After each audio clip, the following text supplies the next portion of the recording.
जय श्री सीताराम। जय श्री सद्गुरु नारायण भगवान की। अपने अपने माता पिता की जय। आज का जो प्रसंग है वो ये है कि जैसे अपने दुख दर्द को दूसरे को बताने वाले का क्या परिणाम होता है, क्या बताना चाहिए कि नहीं बताना चाहिए।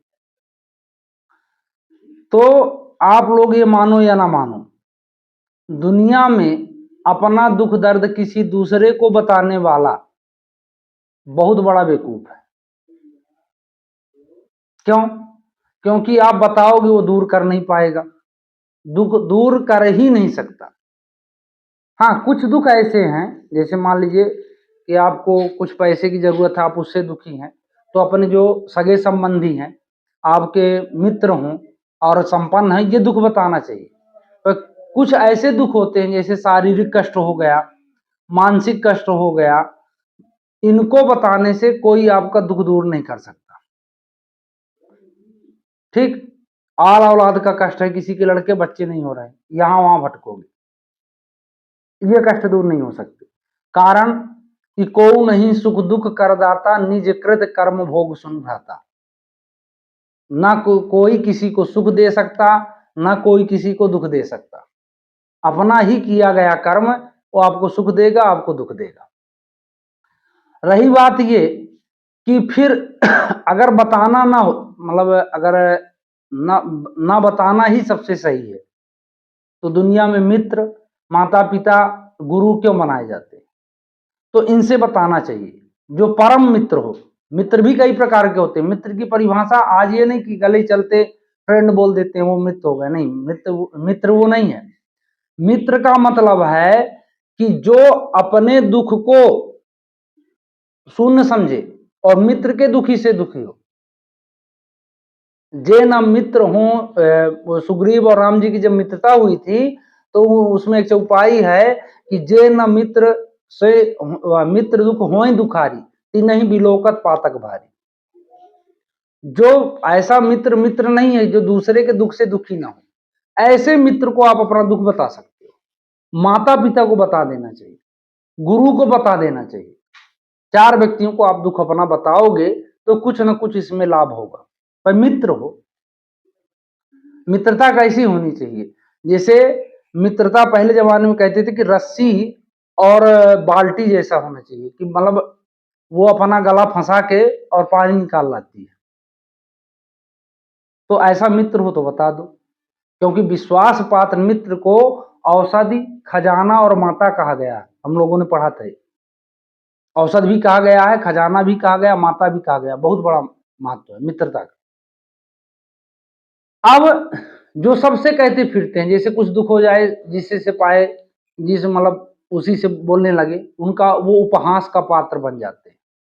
दूसरी बात, सबसे आप अपने दुख बताओगे तो आपकी मानसिक स्थिति कमजोर हो जाएगी, आप बिल्कुल हताश भरी जिंदगी जियोगे, गारंटी है इस बात की। आप अपने कार्य क्षेत्र में सफलता नहीं पा सकते, क्योंकि बहुत व्यक्ति ऐसे हैं कि जो आपकी कमजोरी का फायदा उठा लेंगे, चाहे नारी हो चाहे पुरुष। आज की दुनिया बहुत बेकार है। तब अब उस दुख, अगर मान लीजिए हमसे दुख बर्दाश्त नहीं हो रहा, अब करें क्या भाई? चलो मान लो गुरु भी अपने पास नहीं है, माता पिता से भी दूर रहते हैं, मित्र भी कोई नहीं, तो आप विश्वास मानो या मानो, मात्र ट्राई करके देखना इस बात को कि आप बढ़िया 10 मिनट बैठ के जिस भगवान का नाम मानते हो, श्री सीताराम, राधे कृष्ण, जो भी हो, और चिंतन करिए कि हे रघुनंदन, मुझे इस प्रकार का कष्ट है, कोई रास्ता दिखाई नहीं दे रहा, मैं करूं क्या? आपको जवाब जरूर मिलेगा।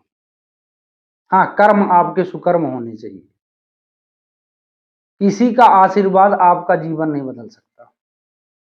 जैसे मान लीजिए कि आपकी नौकरी नहीं लग रही, आपके बाल बच्चे नहीं है, आप गरीब हैं, तो मेरा तो खुला चैलेंज है कि आप दुनिया के किसी भी मठ मंदिर में जाइए, आपकी मनोकामना पूरी नहीं हो सकती। हाँ, अब कोई कोई ये कहता कि नहीं, फलाने मंदिर में गए, हमारी मनोकामना पूरी हो गई। आपका कर्म उस दिन जागृत होना, नहीं उस मंदिर में कम से कम करोड़ों व्यक्ति जाते हैं, सबकी मनोकामना पूरी होनी चाहिए। आप बस की नहीं। तो आप मानो या ना मानो, कर्म है साथ में। फिर लोगों के मन में यह भी बात आएगा कि भाई जब सब कुछ भोगना हमारे ही कर्म के द्वारा है, तो फिर भगवान का अस्तित्व ही क्या है, उनसे क्यों दुख बताएं, उनको बताने से क्या होगा। तो उनको बताने से दोबारा वो दुख नहीं लौटेगा।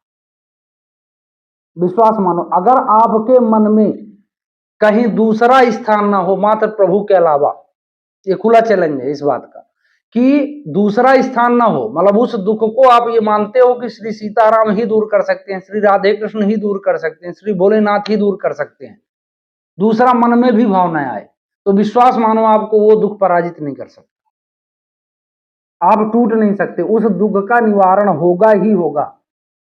हाँ, आदमी टूटता कब है कि जब उसका आसरा दूसरे से भी लगा रहता है, तब वो पतन का कारण बनेगा, मन के हताशा का कारण बनेगा, और आप मतलब परेशान हो जाओगे।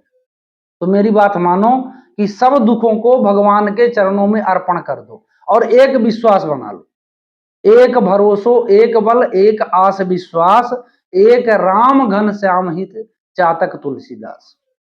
एक आस हो, एक भरोसा हो, एक दिन में नहीं बनेगा।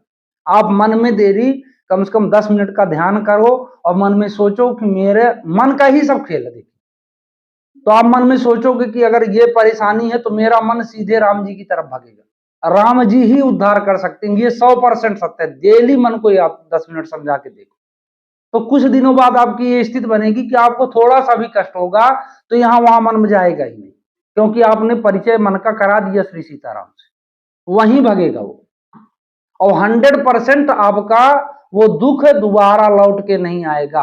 द्रौपदी को जब तक ये घमंड था कि मेरे 5 पति बैठे और सब एक एक से महाधुरंधर महावीर हैं, तब तक उसके दुख का नाश नहीं हुआ। जब उसने सब संसार का मतलब आश्रय छोड़कर उन्होंने जैसे गिरधर गोपाल को पुकारा, वो चले आए और उनके दुखों का अंत हो गया। तो जब तक प्रभु टारगेट में नहीं आएंगे, जब तक आपके टारगेट में मात्र परमात्मा नहीं होंगे, तो आप परेशान रहोगे, दुखी रहोगे, और जैसे वो टारगेट में आ गए तो आपका सब बढ़िया होने लगेगा। हाँ, कर्म का फल भोगना पड़ता है, भगवान के नाम का जपने का फल ये होगा कि उस कर्म का फल आपके ऊपर होते हुए भी लागू नहीं होगा, उसके प्रभाव में आप पूर्ण रूपेण नहीं आएंगे। ये भगवान के नाम का प्रताप, कर्म का फल भोगना पड़ता है, पर आप हताशा नहीं आएगी, बढ़िया खुशी मन से भोगो भगवान के नाम। कोई नौकरी की चाह रखता है तो ये नहीं कि बस भगवान का नाम सीताराम सीताराम सीताराम कहे, पढ़े लिखे नौकरी मिल जाएगी, नहीं, नहीं मिल सकती। पर हाँ, ये भी बात सत्य है कि आप नियम पूर्वक अगर सीताराम कहते हो और नौकरी की तैयारी करते हो तो ये भी 100% है कि वो नौकरी मिलेगी, ये बात ध्रुवांक सत्य है। तो आदमी जो भक्ति है उसका गलत रूप समझता है। रामायण में सीधे लक्ष्मण जी ने कहा था, दैव दैव आलसी पुकारा, जो मात्र देवता देवता को रटते हैं वो आलसी होते हैं। कर्म करो फिर देवता को रटो, वो आपको कृपा बना दे, अब आपका काम होने लगेगा। तो मेरा कहने का इस वीडियो का भाव ये था कि अगर आपको कोई भी तकलीफ है, कोई भी दुख है, 4 आदमी को छोड़कर 5वें आदमी से मत बताना, अपने मन में ही परमात्मा को बताने की कोशिश करो, प्रयास करो, और धीरे धीरे आपका मन ये मानने लगेगा कि मेरे मात्र राम जी हैं, बस उनको दुख बताना पड़ेगा। ये आपको मतलब प्रैक्टिस करना है कहने का मतलब। और 4 व्यक्ति आप समझ गए होंगे कौन कौन, माता पिता 2 हो गए, गुरु हो गए अपने सदगुरु नारायण, गुरु भी बहुत हैं आज के जमाने में, लूटल खसोटी वाले, उन गुरुओं से सावधान रहिए। और मित्र, तो मित्र का मैंने परिभाषा बता ही दी। तो आशा करता हूं कि आप मेरी बातों को अपनाएंगे तो आपका जीवन 100% सुखी रहेगा, 100% सफलताओं से भरा रहेगा। इसी आशा के साथ आपका जीवन मंगलमय हो। जय श्री सीताराम।